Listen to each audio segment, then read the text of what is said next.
President Kennedy was admitted to Parkland Hospital for treatment for an attempt to save his life about 7 minutes after the shooting in Dealey Plaza. During that ride to the hospital, Secret Service agent Clint Hill, as we all know, was positioned above the President and the First Lady, trying to protect them. And he had 7 minutes to observe the nature of the wound to President Kennedy's head. He wrote in a written report 1 week after the event, and he also testified the following year that a large portion of the right rear of the President's head was missing, and part of that portion missing was lying in the back seat with hair on it, and that there was a brain matter attached to that piece of the skull, and that there was brain matter and bloody water all over the rear of the car, all over the car trunk. But his vivid descriptions of the wound support the presence of some type of exit wound in the right rear of the head. At no time in his written statement or in his testimony the following year did he ever mention damage to the top of the head or to the right side. The defect he saw was to the right rear. This same observation was made by the medical staff at Parkland Hospital. Well over 20 people got a good look at President Kennedy's head wound during the treatment. His treatment lasted for 40 minutes, from about 12:40 until about 1:20. Everyone at Parkland Hospital who wrote treatment notes the day of the assassination all described only one wound in President Kennedy's head that they could see. And that one wound that they could see was an avulsed, blown out wound in the right rear in this location that they interpreted as an exit wound. Now these were people who saw bullet wounds every week of the year, sometimes every day at Parkland Hospital. They knew the difference between an entrance wound and an exit wound, and all they saw was a rather large blowout the size of a baseball or the size of a human fist behind President Kennedy's right ear. It's my conclusion that President Kennedy was shot in the head 3 times, once from behind, very low in the right rear of the skull, and twice from the front. One shot from the front almost certainly entered near the hairline in this location. That's probably the reason it was not seen at Parkland Hospital. President Kennedy had long bangs in front, he had long hair.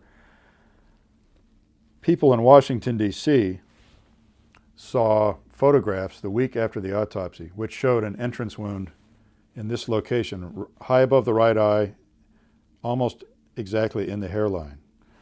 Those photographs never made it into the official record, but the 2 witnesses who recall seeing such photographs are credible witnesses, and therefore I conclude that this is the origin of a second shot was from the front and that it entered in about this location. I believe the exit for that shot was in the upper left part of the skull, and that it did not create a hole that was noticed by anyone at Parkland. A third shot that struck President Kennedy in the head would be the one that created this large tangential wound in the right rear of the skull. Dr. Kemp Clark in Dallas described the large wound as a tangential wound, as a bullet that went in and exited from generally the same area. And this is the right rear of the skull. The large wound that you see in the Audrey Bell wound diagram, the Charles Crenshaw diagram, and that's recalled by so many people who were present at Parkland Hospital. That wound was probably a tangential wound from somewhere near the right front of the limousine, maybe more to the side than from the front, maybe from the area of the grassy knoll fence. And that, I believe, is what caused the large blowout here. It was the third shot to the head, the tangential wound. And in fact, there was a bullet found attached to a piece of skull and hair and brain tissue in the grass in Dealey Plaza on the opposite side of the street, which could have been from this exit. If one studies the contemporaneous treatment notes from the day of the assassination, or for that matter, the testimony given under oath the following year by the Dallas doctors and nurses, the description is universally of a large defect in the right rear of the skull, which they all interpreted as a wound of exit. Apparently no one at Dallas saw this entry wound, and no one saw this exit wound up here because, after all, they did not perform an autopsy to Parkland and they did not shave the head. They recall the most visible damage. This red bone, this triangular red bone here in the rear of the skull, is the occipital bone. Everyone has an occipital bone. It's triangular, and it's in the squarely in the middle of the back of your head, and it is somewhat shaped like a triangle. Everyone has two parietal bones, a right parietal bone and a left parietal bone. In this case, I've painted the right parietal bone a gray color, and everyone has two temporal bones, a right and left temporal bone. So the right temporal bone on this skull is painted pink. Many of the Parkland wound descriptions are of an occipital wound. If the wound was only occipital, it would be in this area where we see the red color. Other members of the medical staff, like Dr. Crenshaw and Dr. Clark, have described a head wound on President Kennedy that was occipital parietal. An occipital parietal wound would be in this location. It's still the right rear of the skull, and it's still behind the right ear. I'm going to place my finger on the auditory canal. This is the location of the ear canal. So you can see that an occipital parietal wound is still behind the right ear, maybe slightly above the right ear. One person at Parkland Hospital, Dr. Jenkins, described the head wound as temporal occipital. Now, if the wound was temporal occipital, it would be in this location here, and that's still behind the right ear. So all of the wound descriptions of the head wound from Parkland Hospital are consistent. They're all of a large gaping wound devoid of scalp and devoid of skull, with exposed brain tissue behind the right ear. The one Dallas physician who gave perhaps the most eloquent description of President Kennedy's head wound was Dr. McClelland, when he testified before the Warren Commission in March of 1964. He stated that at one point during treatment, he looked into the wound, and in his estimation, at least 1/3 of the brain tissue was missing.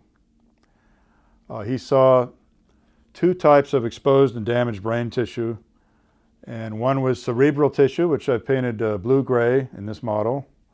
He also saw severely damaged and exposed cerebellar tissue from the cerebellum, which I painted red in this model. Now, as President Kennedy was lying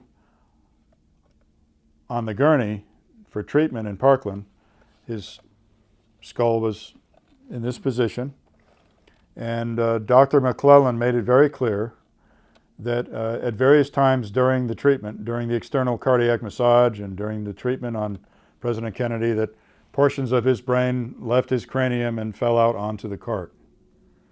It's a rather graphic description, but it's important. Some of the brain tissue which fell out on the cart was from the cerebellum, from the right cerebellum of President Kennedy. A wound that's located in the top of a skull or in the right side of the skull is not going to expose tissue in the cerebellum. If you have cerebellar tissue, the red shown here in this model, falling out of a wound during treatment, that confirms that the wound is in the rear of the head, not in the top of the head and not in the right side of the head.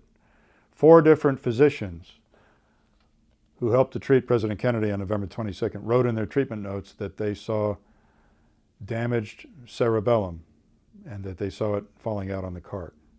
And none of the people who wrote treatment notes the day of the treatment or who testified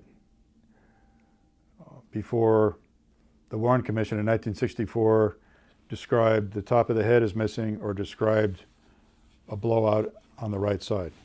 No one described such damage from Parkland Hospital.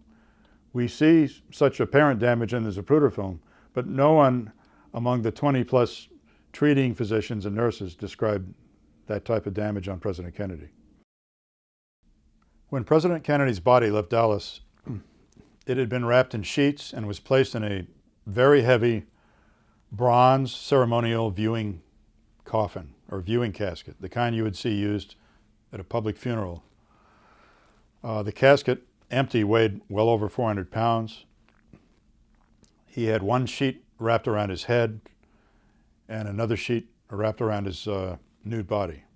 The ambulance driver for the funeral home in Dallas, Aubrey Reich, observed President Kennedy's body placed in the heavy bronze casket. He observed his boss, Mr. Vernon O'Neill, close the lid, and he remained with that casket from the time it left Parkland Hospital until the time it went up the ramp, the entry ramp to Air Force One at Love Field. Aubrey Reich is a very important witness because he allows us to conclude with confidence that the body really did leave the hospital in the bronze casket, and it really did enter Air Force One in the bronze casket. When President Kennedy's body was delivered to Bethesda Naval Hospital, it was delivered in a cheap, weather-beaten aluminum shipping casket with ugly turnbuckles on it, with no fancy side rails, no bronze color, a cheap aluminum shipping casket. And when the shipping casket was first opened inside Bethesda, the president's body was in a zippered body bag. It was not wrapped in sheets. His head was wrapped in a sheet. The body was in a zippered body bag, and when the body bag was removed, the body was nude. So what this tells us is that there was a major interruption in the chain of custody, if you will, of the president's body. In any court case I can imagine, if there was a chain of custody interruption in the body before the autopsy was performed, most likely the autopsy report would not be admitted into evidence. It would be thrown out of evidence. When Air Force One landed at Andrews Air Force Base at 6:00 p.m. on November 22nd, and then rolled to a stop at 4 minutes later at 6:04, a hydraulic lift lowered the bronze casket from Dallas to the ground, and numerous people, some of them military honor guard, some of them civilian aides, helped load this bronze casket into a light gray Navy ambulance that had driven up next to the airplane. We know today that this light gray Navy ambulance was not a hearse. It was a cardiac ambulance. It was provided because of Lyndon Johnson's history of severe heart trouble. LBJ had had a severe heart attack in the mid-1950s. There was a rumor that he had had a heart attack in Dallas, so the cardiac ambulance was provided in case he needed treatment. Jackie Kennedy, at the last minute, decided, she said, "We'll go in that vehicle." And at that point, the plans of those who had been trying to arrange the autopsy fell apart. If one studies the Air Force One tapes that we have today, Air Force One audio tapes of the trip back from Dallas to Washington, you quickly become aware that there was a tug of war over where the autopsy was going to be performed and over how the body was going to be transported to the autopsy. The people on the airplane, Admiral Berkeley, who was President Kennedy's military physician, and General Clifton, the military aide, both were in favor of an autopsy at Walter Reed Hospital, which is an Army facility. They wanted the body to go to Walter Reed. They wanted the body to go by a mortuary-style ambulance, which is another way of saying hearse. The Secret Service in the White House Situation Room, Mr. Gerald Bain, the head of the White House detail, wanted a Bethesda autopsy and was in favor of helicopter transportation. This argument, this ongoing discussion, played out over the 2-hour and 35-minute flight, and ultimately the Secret Service won. Mr. Bain had persuaded those on board the aircraft to do it his way. And his way was to transport the body of President Kennedy to Bethesda Naval Hospital by helicopter from Andrews Air Force Base, and to transport everyone else, including the First Lady, to the south grounds of the White House. If one listens to the tapes, one understands that the plan, heartily endorsed by General Clifton, was to get the First Lady to leave the airplane in darkness. The television lights were on the left-hand side. The casket was lowered on the left-hand side. The plan was to get Jacqueline Kennedy secretly exiting a door, the forward right-hand side of the airplane, the forward starboard galley door in the darkness, and to fly her and everyone else in the presidential party to the White House in 3 helicopters. So the plan was to separate her from the body. She destroyed that plan by pointing at the light gray Navy ambulance and saying, "We'll go in that." Why is that important? It's important because President Kennedy's body arrived at Bethesda Naval Hospital not only in the wrong casket and in the wrong wrappings, it arrived in the wrong vehicle, and it arrived much earlier than the motorcade from Andrews Air Force Base. Let me repeat that. President Kennedy's body did not arrive at Bethesda Naval Hospital in the light gray Navy ambulance that contained the bronze casket from Dallas. His body arrived in a hearse, in a black Cadillac, from which a shipping casket was removed, and then later, as the shipping casket was opened, his body was inside a zippered body bag. The witnesses to this arrival are unimpeachable. Petty Officer Dennis David and one of his sailors who helped him with the working party that night, Donald Rebentish, were interviewed in the 1970s, and they talked eloquently about the black hearse that arrived at the morgue loading dock and how men in suits, government agents in suits, got out of the car. They were told to carry the casket into the morgue. They carried the shipping casket from the black hearse into the anteroom, the morgue anteroom. They set the shipping casket down in the anteroom, and they were told to leave, so the working party left. Later that night, after the autopsy, Dr. Boswell, Navy pathologist Dr. Boswell, confirmed to Dennis David that yes, the president was in the shipping casket that you and your working party offloaded from the hearse earlier tonight. So we know that was President Kennedy arriving in a black hearse and in a shipping casket, in the wrong car and in the wrong casket. Sergeant Boyjan was in charge of the security detail at Bethesda Naval Hospital the night of President Kennedy's autopsy. He had been sent, along with seven or eight other Marines, from the Marine Barracks in Washington, D.C., to Bethesda Naval Hospital with orders to report to Admiral Galloway and provide security for the autopsy. Now, this is physical security.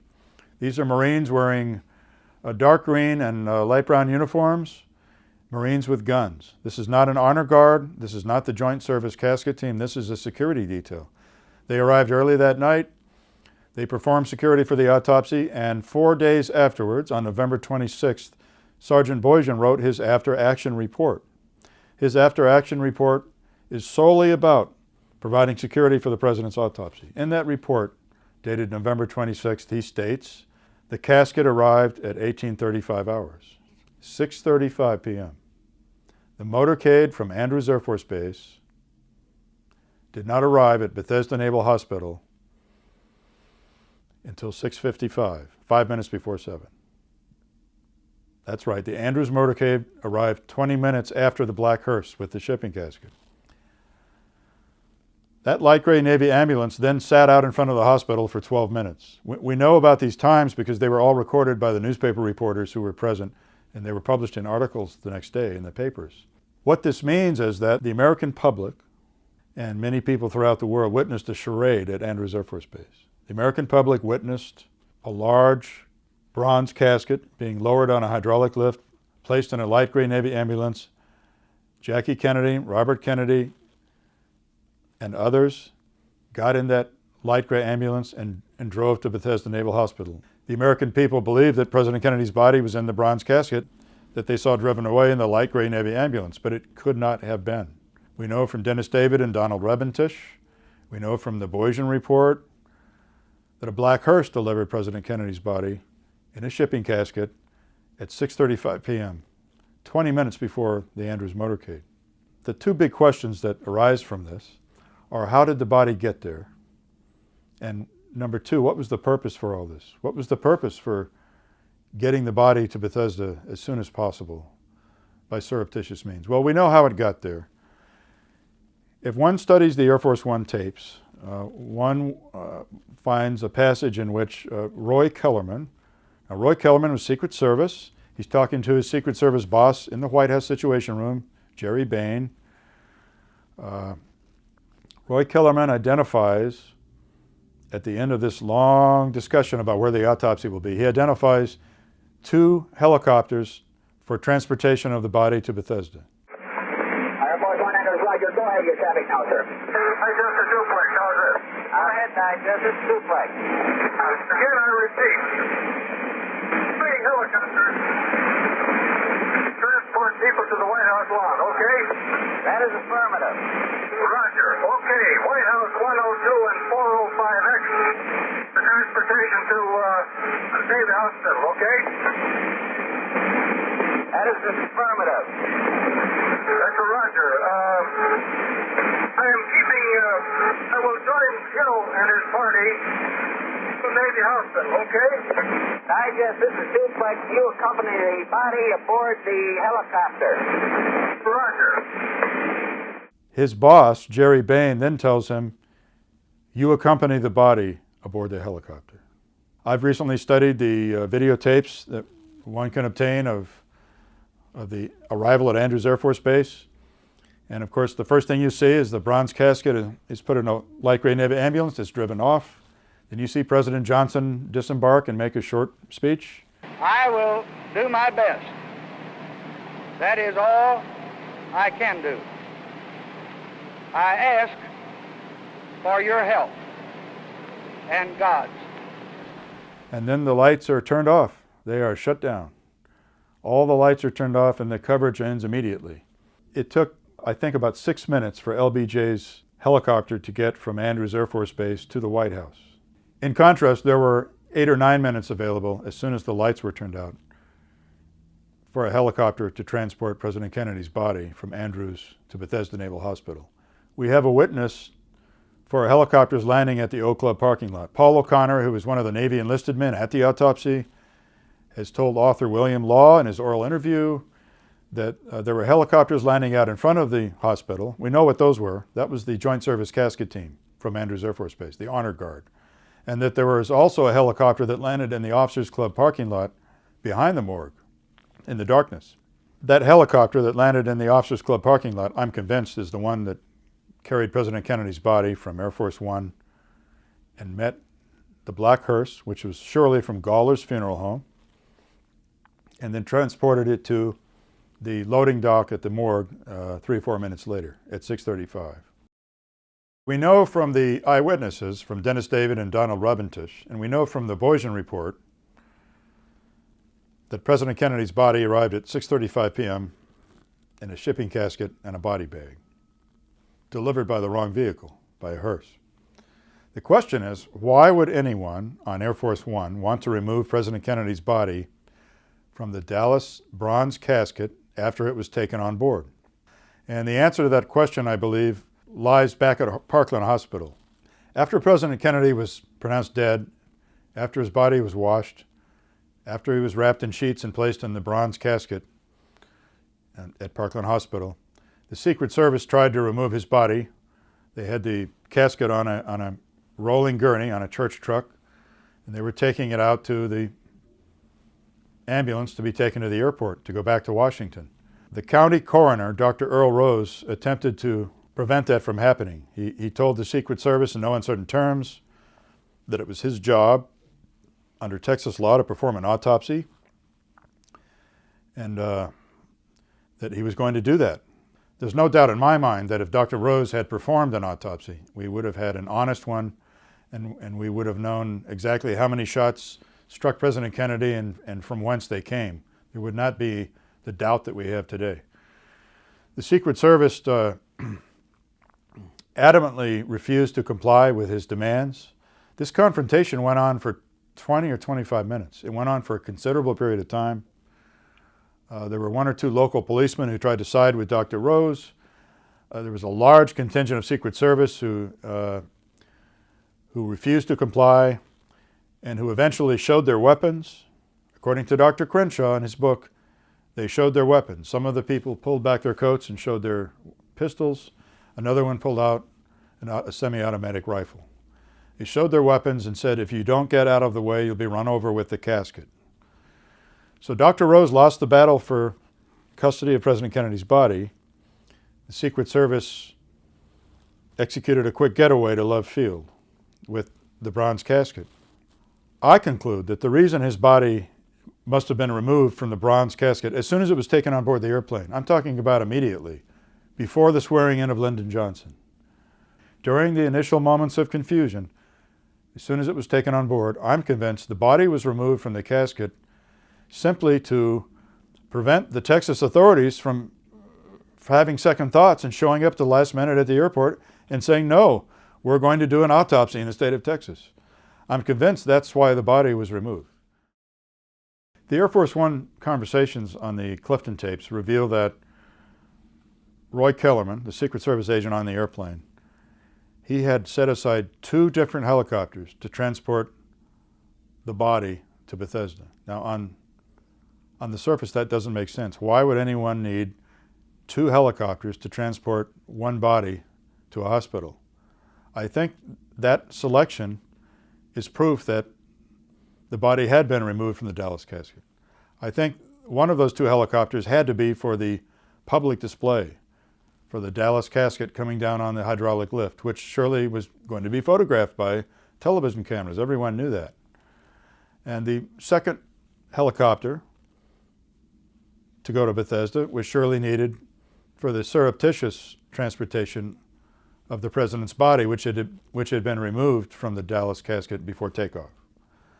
So this fear of an honest autopsy by the Secret Service, that's what they were afraid of. This is why they had to remove the body from Parkland at gunpoint. They could not allow an honest autopsy. There were agents that were dirty. There were agents that knew what had happened, knew they'd been driven into an ambush, that knew what was going on. And so the need for the second helicopter was to secretly in the dark, after the Dallas casket had taken off publicly in helicopter number 1, the need for the second helicopter was clearly going to be to move the body itself in the darkness once the TV lights were turned off. So what we ended up with was the body arriving too early, 20 minutes before the Andrews motorcade. We then have a Dallas casket which is empty, but which the FBI doesn't know is empty, taken into the morgue anteroom at 7:17 p.m. Both FBI agents who were present at the autopsy told the House Select Committee on Assassinations in 1978 that they and 2 Secret Service agents, just the 4 of them, with no help from anyone else, offloaded this heavy bronze casket by placing it on a conveyance with wheels. They moved it into the anteroom, and then the FBI agents were denied admittance to the morgue and were not allowed to go in for many, many minutes. They weren't happy about it, and they noted their displeasure in their written report, but they were not allowed to go in. We have a third casket entry that night, as incredible as it may seem. At 8:00 p.m., the Joint Service Casket Team, the Honor Guard, these were men from all the different armed services wearing dress uniforms, white gloves, no weapons, men from the Army, Navy, Marine Corps, Air Force, and even from the Coast Guard. The Joint Service Casket Team takes the Dallas casket into the morgue at 8:00 at night. That's recorded in their written report. So we have 3 casket entries that night. If it wasn't such an important subject, it would lend itself to perhaps being a French farce in a film, in a poorly written film. But it really happened. Once the president's body arrived in the wrong vehicle and in the wrong casket, the Secret Service had a serious problem. They had a Joint Service Casket Team that had met the airplane at Andrews Air Force Base. They had seen the Dallas casket. It was their job to ceremonially escort, to be the pallbearers for that casket and take it into the morgue and then stand guard during the autopsy, ceremonial guard, and ceremonial guard throughout that weekend during the funeral activities. The FBI agents who had been kept out of the morgue during the manipulations on the body were finally allowed to re-enter at 8:00. And they wrote in their report that they saw the Dallas casket opened, they saw the president removed, placed on the examining table while the honor guard was present. But there were 40 minutes that happened between the time they delivered an empty Dallas casket, which they didn't know was empty, and the time they were allowed to see it opened at 8:00. It's important to understand that almost everyone in this case has something to hide, and almost everyone is not telling the full story. That's what happens when you're either part of a cover-up or you're sucked into one without knowing it and are trying to protect yourself later. FBI agents Seibert and O'Neill were sent by the FBI to the autopsy to maintain the chain of custody on the body and to obtain any bullets removed from the body at autopsy and to deliver them to the FBI lab. That was their sole function. In their report written November 26, 1963, the day after the funeral, they expressed some great concern about the tight security placed around the autopsy room as soon as they delivered the casket. and about how they expressed their concern to the Secret Service and discussed this tight security with the Secret Service. And then they finally, they say everything was resolved. Well, the clear implication here is that this is bureaucratic language for the fact that they were not admitted. They were not initially admitted into the morgue. They were not let in for a considerable amount of time. Remember, they delivered the casket. Those two agents, and Kellerman and Greer, the two Secret Service agents, delivered that empty Dallas casket at about 7:17 p.m. And I don't think the FBI agents saw the casket open until 8 o'clock when the honor guard was allowed to take it in. So for 40 minutes, they were not allowed in the morgue. Now, once this inference became publicly known in 1981 through David Lifton's book, Best Evidence, they spent the rest of their lives denying that they had been barred from the morgue. However, there's a document that exists today that conclusively proves, in my opinion, the fact that they were kept out of the morgue for some time. The three pathologists who performed President Kennedy's autopsy at Bethesda Naval Hospital were Dr. James J. Humes, Dr. J. Thornton Boswell. Both of them were in the Navy. And the third participant was Dr. Pierre Fink, who arrived late after the autopsy started. He was an Army pathologist.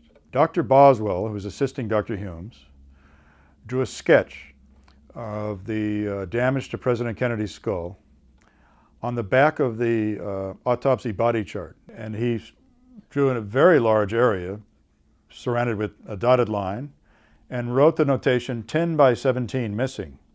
Dr. Boswell explained to the House Select Committee on Assassinations and to the ARRB that the dotted line represented the area completely devoid of bone. The 10 by 17 means 10 by 17 centimeters, a very large area of missing bone in the top of the head. Jeremy Gunn and I, on the ARRB, wanted to know whether the damage Dr. Boswell observed included damage to the back of the head, to the right rear of the head.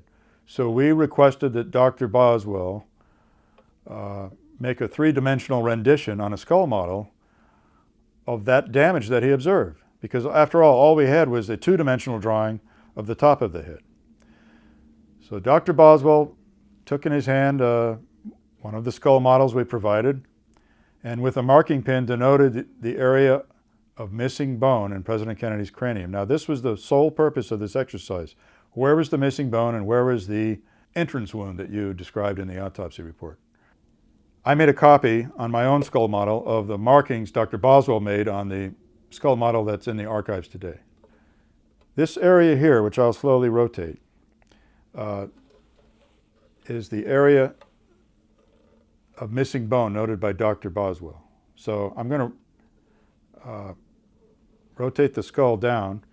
This is the area of missing bone in the top of the skull. The entire right side and part of the left side of the top of the skull, Dr. Boswell says the bone was missing. This is the revelation, is that he said the entire right rear of the skull was missing as well as a large portion of the temporal bone in the right side, right parietal and right temporal area. This is an astonishing exhibit when one considers the localized wound described at Parkland Hospital, which was about the size of a small orange or a baseball. 5 of the Parkland Hospital treating physicians were deposed by the review board in 1998, right before we shut down our operations. One of them, Dr. Jones, made a point of mentioning on his own, without being questioned, without being prompted. It's in the transcript, anyone can check. He said that no bones were seen protruding from the right side of the head. There were no bone flaps on the right side, and he said he certainly did not see any evidence during the treatment of President Kennedy. He didn't see any evidence of any bone missing from the top of the cranium at all.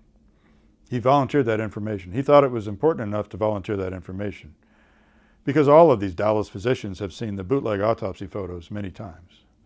They know what the photos depict. They know that's not what they saw.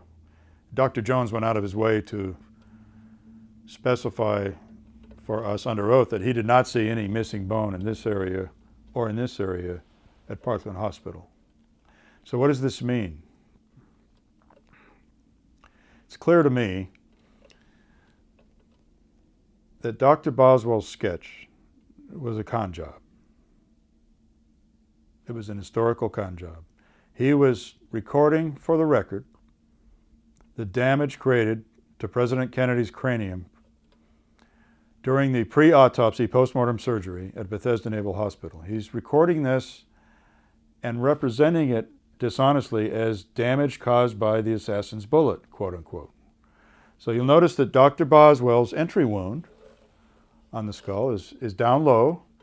And by the way, I'm convinced that when the three pathologists describe an entrance wound in the rear of the skull at this location, I believe them. They were with the body, two of them, well over 3 hours, one of them for 2.5 hours. And they had a chance to not only observe this entrance wound up close, but to palpate it with their fingers. So I believe them. I don't believe this bullet entered from the Texas School Book Depository. I believe it came from the Daltex building, from a low floor, the second floor of the Daltex building, directly behind the limousine. And I think that's why the orbit of the right eye was cracked. Noted at the orbit of the right eye was cracked, it was badly damaged, and the right eye was popped out a little bit and divergent. So I think that's consistent with a horizontal trajectory from a low window directly behind the car, not from a high trajectory coming from up here. So anyway, the new information that we got from Dr. Boswell when he made his diagram for the review board was that, yes, indeed, there was a massive amount of missing bone in the right rear of the skull. So what I think is represented on Dr. Boswell's skull in the National Archives, which looks just like this skull, what I think is represented is the original blowout seen by the Dallas physicians and the further expansion of the damage to President Kennedy's skull performed during pre-autopsy surgery to remove evidence of shots from the front. This is what was happening between 6:35 p.m. when the body first arrived at Bethesda and 8 o'clock p.m. when the official autopsy record began. President Kennedy's exit wound in the right rear of his skull was dramatically expanded with an informal craniotomy, let us say. Illicit clandestine surgery, obstruction of justice. There are many ways we could describe this, but evidence of all shots from the front was removed. Evidence of shots from the rear, of course, was retained. And this is why the autopsy photos and evidence today bear no resemblance whatsoever to the wound described at Parkland Hospital. The real mystery about the Kennedy assassination, as far as I'm concerned, regarding the medical evidence, is what happened between the time the body arrived at an impossibly early hour, 6:35 p.m. What happened between 6:35 p.m. and 8 o'clock p.m. when the autopsy of record began?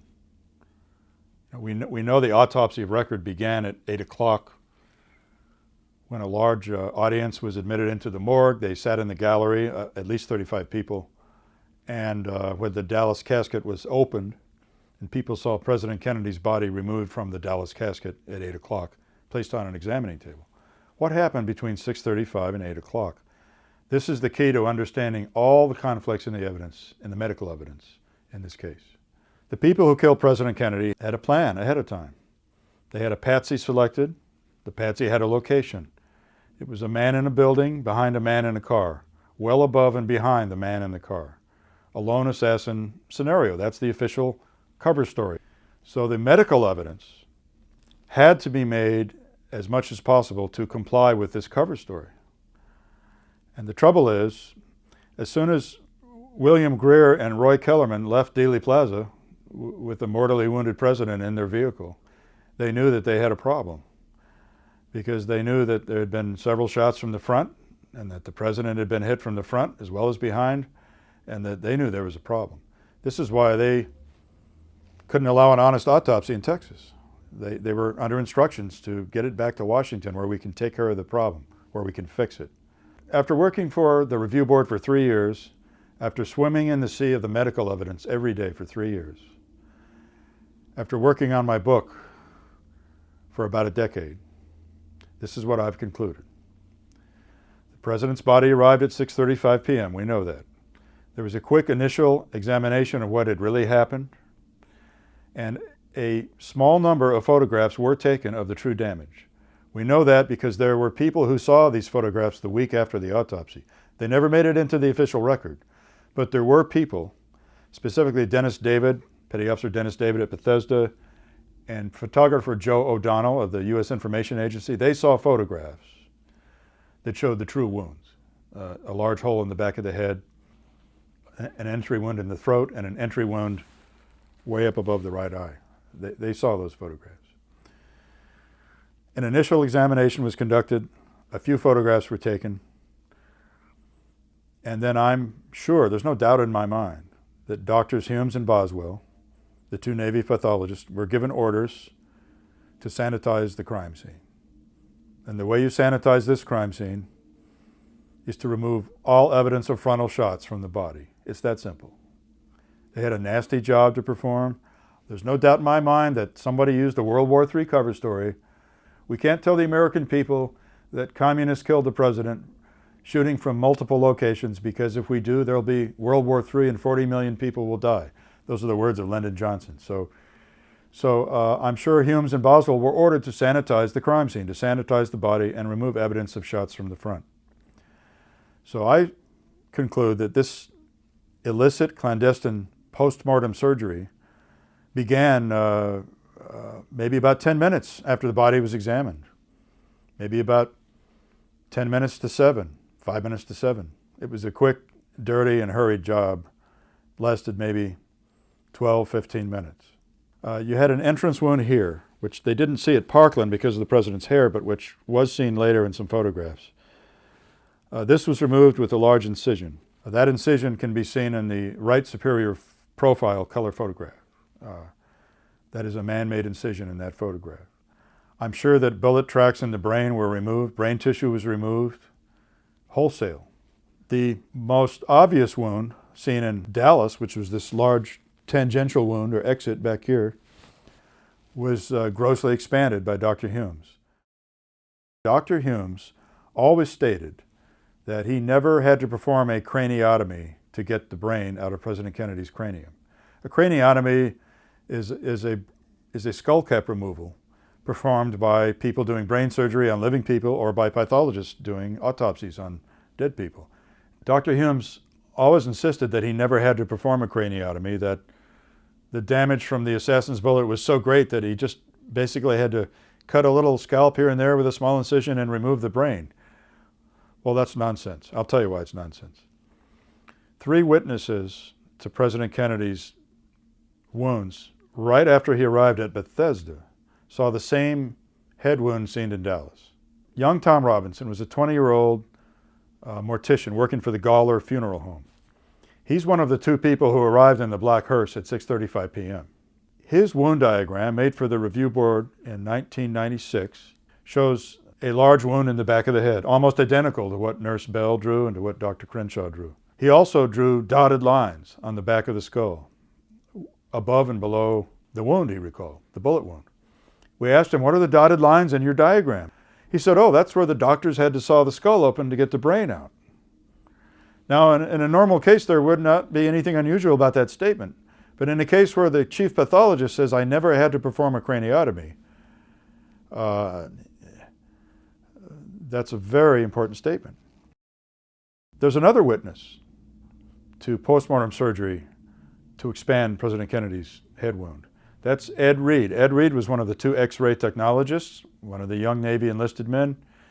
He told the review board under oath in 1997 that he witnessed Dr. Humes during the autopsy, what he called the autopsy. He witnessed Dr. Humes make a large incision with a scalpel just behind President Kennedy's hairline. So it's in the frontal bone, but it's in the forward part of the skull. And he then witnessed Dr. Humes take out a circular bone saw and start cutting into the bone in this area. He and his partner, Gerald Custer were then immediately dismissed. According to her, we were dismissed from the morgue, told to leave immediately. Go upstairs. 15 or 20 minutes later, they were recalled, told to come back down to the morgue, and then they took the skull x-rays after returning, after witnessing post-mortem surgery on the president's skull. So we not only have two witnesses to this surgery, Tom Robinson and Ed Reed, but we have two other witnesses to the same kind of head wound seen at Dallas after the body arrived at Bethesda. Two key physicians, Rear Admiral George Berkeley, the president's military physician, and Captain Robert Canada, the Navy commanding officer of the treatment hospital at Bethesda, both gave interviews to researchers in which they said, yes, they saw what was clearly an avulsed exit wound in the right rear of President Kennedy's head right after his body arrived at Bethesda Naval Hospital. Berkeley told this to two different JFK researchers during the 1980s. It was as if he wanted to unburden himself, but then got scared afterwards. So each time he told them this story and then says, I can't talk about it anymore. But to two different researchers of his own volition, Berkeley said, I saw a localized exit wound in the right rear of President Kennedy's head after the body arrived at Bethesda. Captain Canada gave an interview to Michael Kurtz in 1968 and told him in exquisite detail that, yes, I saw an exit wound in the right rear of the skull. It was an avulsed wound. It exploded outward from the inside. He described its dimensions. And then the interviewer, Mr. Kurtz, said, of course, you know, this conflicts with the autopsy report. And Captain Canada said to Kurtz, well, of course, that was part of the cover-up. Captain Canada then asked that Michael Kurtz not reveal that information until 25 years after his death. Fortunately, Michael Kurtz wrote about this in 2006 in his book, and we now know that one of the key administrators at Bethesda, one of the people in charge, Captain Canada, did in fact corroborate in 1968 that President Kennedy had an exit wound in the right rear of his head. The most controversial autopsy photos, the most problematic ones, are the pictures of the back of President Kennedy's head, because they don't show the wound seen by everyone in Dallas. They don't show the wound seen by Tom Robinson. They don't show the wound seen by Rear Admiral Berkeley and Captain Canada. We showed those photographs to the two FBI agents who were at the autopsy. They both looked at the photographs of the back of President Kennedy's head, and they both shook their head and said, no, I didn't see anything that looked like that. One of them, Agent Seibert, said, it looks like it could have been reconstructed or something. The other agent, Agent O'Neill, said, it looks like this has been doctored. He said, I don't mean the photo. He said, I mean the head. It looks like it's been doctored. But they both disavowed those photographs and impugned them, in my view, forever. I speculated in my book that it might just be rearranged scalp, that after the autopsy was over, that the pathologist might have just rearranged scalp from elsewhere on the head, from perhaps the upper left portion, and moved it around in front just to cover the true exit wound for 5 minutes for the taking of deceptive photographs. A colleague of mine, Dr. David Mantic, is firmly convinced that these are photographic alterations, and he may well be right. Dr. Mantic has viewed the autopsy photographs of the back of the head stereoscopically in the National Archives. He set up his own stereoscopic viewing device. And he said the only autopsy pictures that have any problems when viewed stereoscopically are the pictures of the back of the head. And he said in those pictures, the center of the image, where you see the wet, combed hair, appears to be two-dimensional. And the rest of the image appears to be three-dimensional. So this strongly implies to him photographic alteration, and that may indeed be the case. We just don't definitively know yet how these photographs were made, but we know they're dishonest, and we know they don't reflect reality. So what happened between 6:35 p.m. and 8 o'clock p.m. at Bethesda Naval Hospital? The body was cursorily examined for about 10 minutes. Some photographs were taken but never made it into the official record. There was then clandestine, illicit, post-mortem surgery simply to expand the president's head wound, massively expand it to 5 times its original size, and remove all evidence of frontal shots. It's that simple, okay? There was no fancy reconstructive surgery before the autopsy. It was just plain and simple butchery. It was like opening up a tin of corned beef. I'm sorry, it's a horrific way to describe it, but these people were in a hurry. They knew they had to perform a charade called an official autopsy before an audience, and so they hurriedly removed evidence of frontal shots. I'm convinced of that. Immediately after this post-mortem surgery was completed, this sanitizing of the crime scene, the two X-ray technicians, Ed Reed and Gerald Custer, were recalled to the morgue. They were gone about 15 or 20 minutes. They weren't gone that long, so I conclude they were called back immediately after it was over. They then took a series of skull X-rays. Custer remembers taking 5 or 6. There are only 3 in the record today. And therefore, we know the skull X-rays in the record today do not reflect the damage seen at Parkland Hospital or the damage done by assassins' bullets. They reflect the damage done by postmortem surgery. And in fact, the right and left lateral X-rays, taken from the side, do not show a blowout in the right rear of the head. What they do show is a bright white patch, which, according to Dr. David Mantik in his analysis, emits about 500 times more light than it should in a normal X-ray. This not only suggests alteration, it proves it. His conclusion is that all 3 surviving skull X-rays are altered copy films. They're all altered films. And that at least 2, probably 3 others are missing. And you know, he and I conclude that the missing X-rays are those that couldn't be altered successfully. We think some were taken from an oblique angle, so they would have showed indisputably this cavity in the right rear of the head, and they probably couldn't be fixed. But the ones taken from the right and left side were fixed by light blasting. It's that simple. There was a quick photo setup after the X-rays were concluded. Someone was clever enough, psychologically I think, clever enough to lay down a fresh towel, make it look like the body had just arrived. They decided to use a head brace, the metal head brace, for most of the autopsy pictures for reasons of convenience for them, because the metal head brace obscures the condition of the rear of the head. You can't see the rear of the head in most of the autopsy photos. Most of the photos only show the top of the head or the right side. All those autopsy photos that show the metal head stirrup or metal head brace were taken immediately after the clandestine surgery and before the official autopsy began. I know that because none of the witnesses from the official autopsy that began at 8 o'clock, none of those witnesses recall seeing that head brace used, and none of them recall seeing the towel. The young mortician Tom Robinson, who was 20 years old in 1963, was interviewed extensively by the review board staff in June of 1996. We showed him the bootleg autopsy photographs and asked him if this is what he recalled seeing at the autopsy. He looked at the back of the head photo and said, "Yes, this is what I saw, except that there's no hole in this photograph." That was an interesting comment. And then, more tellingly, he looked at the autopsy photograph showing the damage to the top of President Kennedy's head. It's not a pleasant image to look at, but it's an important image to understand.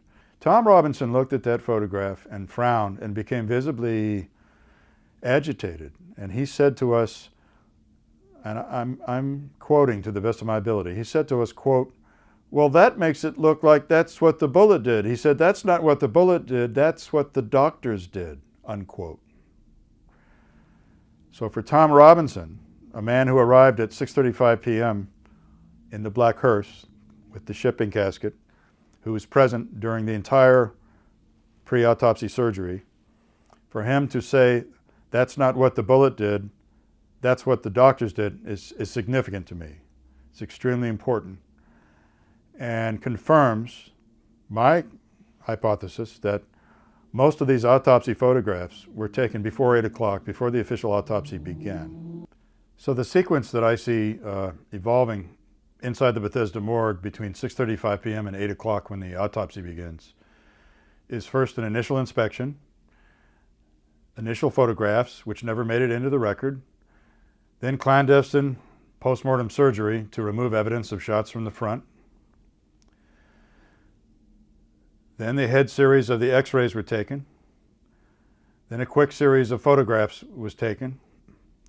And then I think in the final 30 minutes between 7:30 and 8 o'clock, that's when President Kennedy's body had to be reintroduced into the bronze Dallas casket. Now, the bronze Dallas casket wasn't set outside in the anteroom until 7:17 p.m. We know that from an FBI record. So it was available after 7:17 to have the body reintroduced. And then, of course, the casket had to be somehow placed in a light gray Navy ambulance. There were two that night, by the way. There were two of those in the motorcade. Had to be placed in a light gray Navy ambulance and allowed to be found by the Joint Service Casket Team. So between 7:30 and 8 o'clock, we have President Kennedy's body reintroduced into the Dallas casket. It's found out in front of the hospital in a light gray Navy ambulance, and then the Joint Service Casket Team, the honor guard, does its ceremonial function and takes it into the morgue at 8 o'clock, and the autopsy begins. The official autopsy begins on a crime scene that's already been sanitized. There's one final indicator of an exit wound in the back of President Kennedy's head that can't be denied by anyone, and that's the Harper fragment.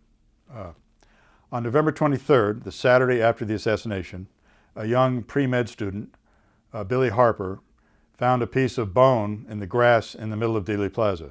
So this would be north of Elm Street. And he took it to his uncle, Jack Harper, who is a pathologist, as it turned out, at a local hospital. His uncle, the pathologist, shared this with two other pathologists, Dr. Noteboom and Dr. Cairns. Dr. Cairns was the head of pathology at the hospital. They all agreed that it was human bone, that it was fresh, it had fresh signs of blood on it, and that it was occipital bone from the back of the head. This is a significant piece of evidence which the House Committee on Assassinations decided to deal with by redescribing where it came from. The House Committee on Assassinations bet the farm on the accuracy of the autopsy photos and the x-rays. And that's where they went astray and came up with totally invalid conclusions. We know that the photos of the back of the head can't be true. We know that other photos were taken immediately after cranial surgery. We know that the lateral x-rays have been altered. So the way the House Select Committee reasoned was that since the back of the head was intact in the autopsy photographs, that the Harper fragment could therefore not be occipital bone. But did they hold this bone in their hand and examine it? No, it's missing. The person who signed for it was Rear Admiral George Berkeley, the president's military physician, who was also involved with the developing of all the autopsy photographs. So I believe he's in the cover-up right up to here, right up to his nostrils. So Dr. Berkeley was the last one to hold the Harper fragment. He signed for it and it's disappeared. But fortunately, the doctors at the hospital, the pathologist, photographed it next to a ruler, so we know its size. They photographed it from the exterior, from its exterior surface, and they photographed its interior surface. And Dr. Cairns reiterated to the House Select Committee in the 70s that this was clearly occipital bone. The Harper fragment alone is evidence that President Kennedy had a blowout in the back of his skull, and that the most troubling photograph in the entire collection of the back of the head intact cannot be true. There were 4 additional proofs that there was indeed clandestine cranial surgery on President Kennedy before the autopsy began. The first of these proofs is the fact that Tom Robinson witnessed many minute fragments of metal removed from the president's cranium and placed in a test tube or a vial during the postmortem procedures. This is problematic because there were only 2 fragments of metal officially removed from President Kennedy's cranium during the autopsy of record. And they were given to the 2 FBI agents, Seibert and O'Neill, and they took those fragments to the lab. But Tom Robinson recalled about 10 fragments. So those are not in the record. It gets worse. Petty Officer Dennis David, who was in charge of the working party who brought in the shipping casket to the morgue anteroom earlier that evening, Petty Officer David was asked to draw up a receipt for bullet fragments by a federal agent. The receipt he drew up was for 4 relatively large metal fragments. His estimate is that the total mass was larger than 1 bullet and less than 2 complete bullets. His receipt is not in the official record today, and none of those 4 bullet fragments is in the official record today. A third proof of postmortem surgery is the FBI Belmont memo. Alan Belmont was the number 3 man in the FBI in 1963. Assistant Director Belmont worked directly under Clyde Tolson, and Clyde Tolson worked directly under J. Edgar Hoover. Belmont was in charge of all FBI investigations, and in fact, he was in charge of the Kennedy assassination investigation. Assistant Director Belmont wrote a memo the night of the assassination on November 22nd, 1963. He wrote the memo during the autopsy while it was in progress, and in this memo he states that the Secret Service has one bullet which they're bringing from Dallas. That's the so-called stretcher bullet. There is also a bullet lodged behind the president's ear, and we are arranging to get that. So this statement by him at a very early time before the autopsy was concluded, that there's a bullet lodged behind the president's ear, is of extreme importance. It indicates that he had a back channel to someone inside the morgue, someone who knew what was going on and who witnessed the pre-autopsy shenanigans, the pre-autopsy clandestine surgery. This could have been Admiral Kenny, the Surgeon General of the Navy. It could have been Captain Stover, the head of the medical school. It could have been one of the federal agents present. There were federal agents present during the autopsy. Some were Secret Service and some may have been CIA. There were people throughout the autopsy who were whispering in corners, making suggestions to the autopsy pathologist, directing them to stop certain procedures and move on to others. That is not the behavior of Secret Service agents. Those guys are just bodyguards. Those are behaviors associated with someone who is trying to control the autopsy. So there were unknown people present who were directing the pathologist what to do and what not to do. And this information that Belmont received may have come from some of them, if not from an admiral or a general who was present. There's a fourth important indicator of postmortem surgery prior to the autopsy, and that is this bright red incision above the president's eye, which is seen in the right superior profile on the color autopsy photo. Dr. Peters was one of the treatment staff at Parkland Hospital who helped try to save President Kennedy's life. He stated in a documentary in 1988 that this was clearly a man-made incision and that he did not see any such incision at Parkland Hospital. And of course, I believe him when he says he didn't see it at Parkland, because no one wrote about such a large incision in their treatment notes, and no one discussed such an incision in their testimony before the Warren Commission in 1964. So his confirmation that this is a man-made incision in that photograph confirms that it occurred after the body left Parkland. We have two witnesses who vividly have recalled seeing photographs of a small entry wound in that same area, a very small entry wound, maybe 1/4 of an inch in diameter. That's Dennis David and Joe O'Donnell. The red incision is in exactly the same location. So I conclude from these facts that the red incision is evidence of the removal of evidence of one shot from the front. And the evidence is there. It won't go away. It's in a photograph. It's in the official record, and it can't be denied. In any case where someone is killed by a gunshot to the brain, there's always a separate autopsy on the brain itself after the autopsy on the body. There's clear evidence in the record that there were 2 separate brain exams following President Kennedy's autopsy.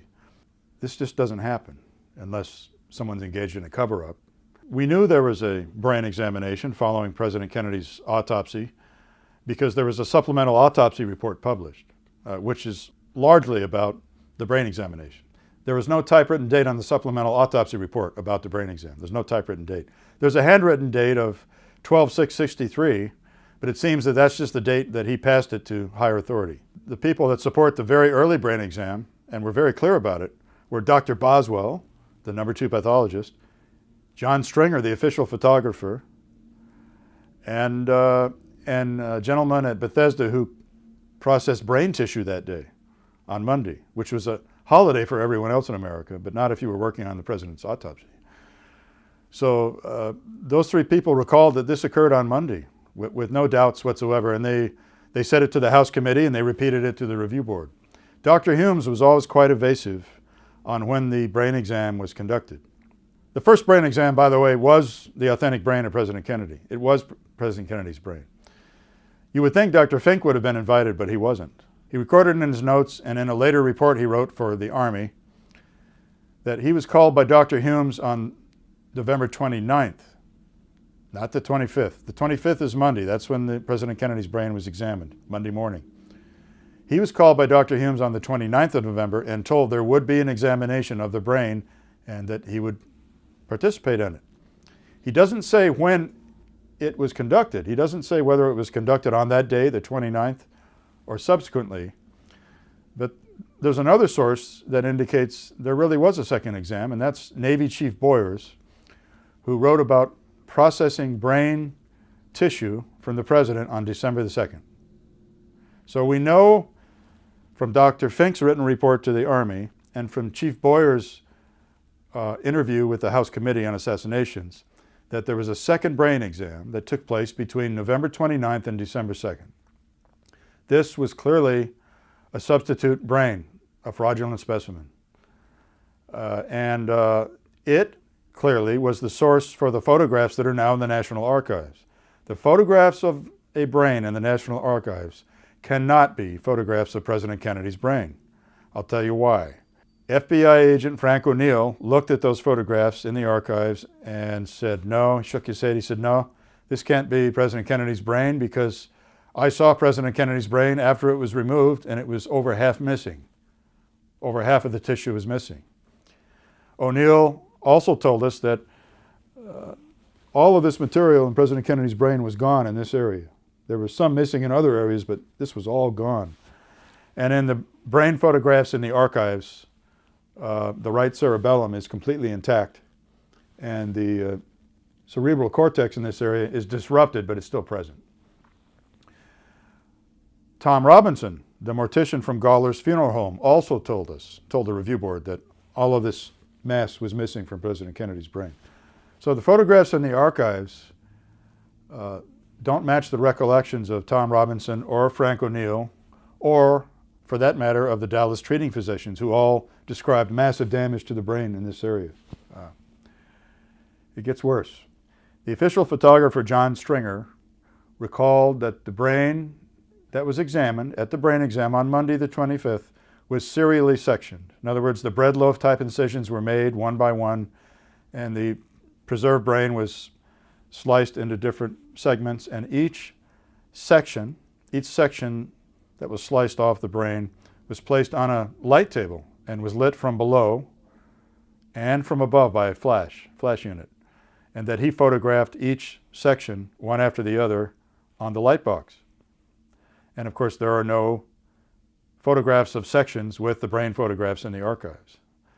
Furthermore, John Stringer said that he only photographed the brain from above. He photographed the intact brain before the sectioning only from above. The brain photographs in the archives show images of an intact brain from above and from below. 50% of them are from above, 50% are from below. So on that basis, he said, I couldn't have taken those. And most damning of all, before we showed John Stringer, the official photographer, the brain photos in the archives, we asked him to recall independently, what type of film did you use? So he recalled that for the color versions, he used E3 Ektachrome color transparency film. He recalled that for the black and white negatives, he used, I think it was Panchromatic X in duplex holders. This was large format film, 4 by 5 inches. We then showed him the film in the archives of a brain, and the color transparencies are not made on Ektachrome film. They're made on some unspecified film without a brand name. And he checked the notches. There are notches in the corner of each piece of film that you can feel in the darkroom so that the photographer doesn't have to turn on the lights and ruin the film. And he said the notches in the film in the archives is not the same as the notches that were always present on Ektachrome E3 film. So he recalled using Kodak Pan-X black and white film in duplex holders. And what's in the archives is Ansco Company film from a film pack, which is numbered. So this really is the heart of the cover-up as far as I'm concerned. The fact that you would examine a substitute brain that did not belong to President Kennedy so that you could create photographs of a brain with a different pattern of damage in it, presumably a pattern consistent with being shot from above and behind, Shows how desperate these people were to change history and to alter the facts of the case. John Stringer, the photographer, talked to me off the record after his deposition was over. This is back in 1996. And you always remember the one question that you forgot to ask during the deposition later after it's over. So I asked him in the lobby of the National Archives, I said, was Dr. Fink present at the brain exam that you attended? You said you attended with Humes and Boswell and yourself. I said, was Dr. Fink there? Was Dr. Fink present? And he said, no, and he got a little smile on his face, and he says, no, he says, I don't think they wanted him there. He caused too much trouble at the autopsy. Dr. Fink was the odd man out in a Navy setting. He was an Army pathologist in a Navy setting. Navy admirals present, Navy pathologist. He was invited late. He showed up late after the brain had been removed, after the lungs and heart had been removed. And he spent his entire time in the morgue demanding to know where were the entrance wounds and where were the exit wounds. That was his entire focus. That was the proper focus for a forensic pathologist, which is what he was. Doctors Humes and Boswell were not forensic pathologists. So Doctors Humes and Boswell were present at both brain exams. They knew what was going on. They were the perpetrators of the charade, of the fraud. Dr. Fink was present only at the second one. And it was clear to us that when we took his deposition, he did not know there had been a prior brain exam. He knew nothing about it. And we asked him if it was possible that his exam had been 1 or 2 or 3 days after the autopsy, and he said, "Oh no, that's too soon." He said it was a week afterwards. Many of the autopsy photographs are missing, based on everyone's testimony over the years, as possibly as many as 18 different views are missing from the autopsy photo collection. We know that at least 2 skull x-rays are missing. We know that the surviving skull x-rays are altered copy films because of the work of Dr. Mantic. We know that the Harper fragment is missing, and we know that the brain photographs in the National Archives cannot be of President Kennedy's brain. So we have a major U.S. government-directed medical cover-up in this case. It doesn't give me any pleasure to say that. I was in the Navy for 10 years on active duty. I worked for the Navy 10 more years in the civil service. I love the Navy and I love my country, but I hate lies even more. I can't stand lies. And particularly about important events like how is someone assassinated? How do we go to war? Those are the 2 big questions. This is what still motivates me. This is what drives me to talk about the case, is I don't like being lied to, particularly in the country that prides itself as being the greatest democracy on earth. We're not the greatest democracy on earth when we lie to our own people and when the mainstream media refuses to cover a subject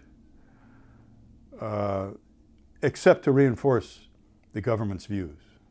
The reason there was a JFK Records Act and the reason it created a review board was because the Congress didn't have the stomach for another investigation. The Warren Commission did an investigation which initially quieted people down and soothed our worst fears and got people to accept that, well, maybe a lone nut killed the president and at least we don't have to worry about that the Russians did it or that Castro did it. At least we won't go to war. Robert Blakey, the staff director for the House Select Committee on Assassinations, sealed all the really dicey evidence for 50 years. He didn't get away with it.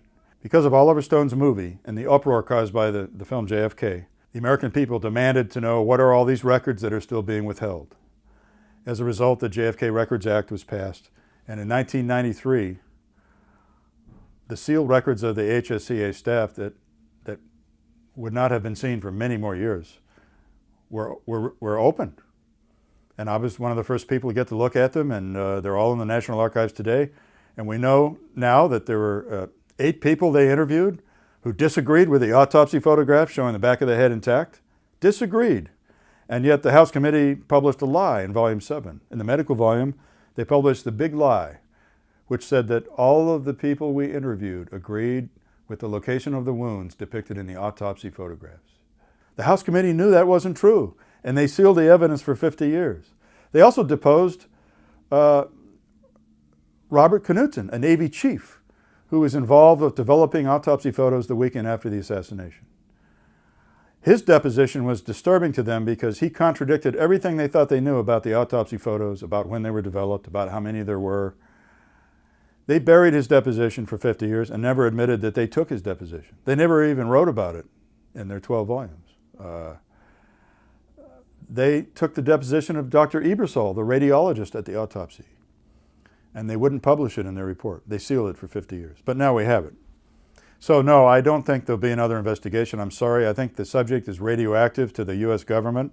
So I'm sorry to say the American people are going to have to keep reading books and studying things on their own. But now they can do it. Now there's a JFK records collection, which I proudly contributed to. There are over 6 million pages in the National Archives that people can go and study themselves or can order through the mail. And so people should study the evidence themselves and make up their own minds. That was the goal behind the JFK Records Act and the Review Board. And at least we can do that. At least a lot of records have seen the light of day. But in the case of the medical evidence, it's a pretty sad story. Story of a massive cover-up and of official lying.